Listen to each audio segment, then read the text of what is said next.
اعوذ باللہ من الشیطان الرجیم بسم اللہ الرحمن الرحیم۔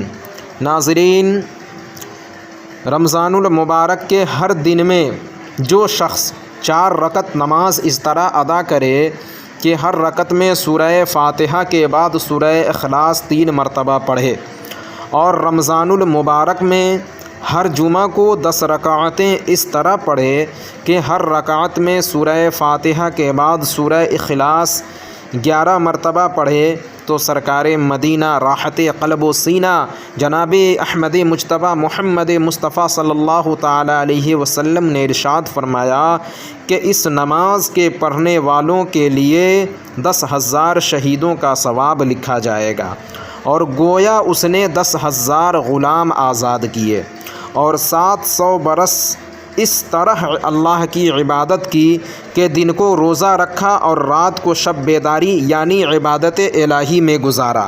سبحان اللہ سبحان اللہ۔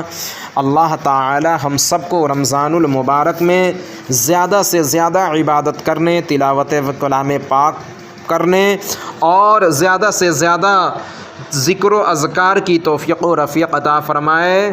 تو ناظرین، آج کی ویڈیو میں بس اتنا ہی۔ ویڈیو اچھی لگنے کی صورت میں اپنے دوستوں احباب کے ساتھ شیئر کریں، ویڈیو کو لائک کر کے چینل پر اگر نئے ہوں تو چینل کو ضرور سبسکرائب کریں، اور اخیر میں اپنے دوستوں احباب خویش و اقارب کا خیال رکھیں۔ پھر ہماری ملاقات ہوگی کسی نئے ویڈیو کے ساتھ، جب تک کے لیے اللہ حافظ۔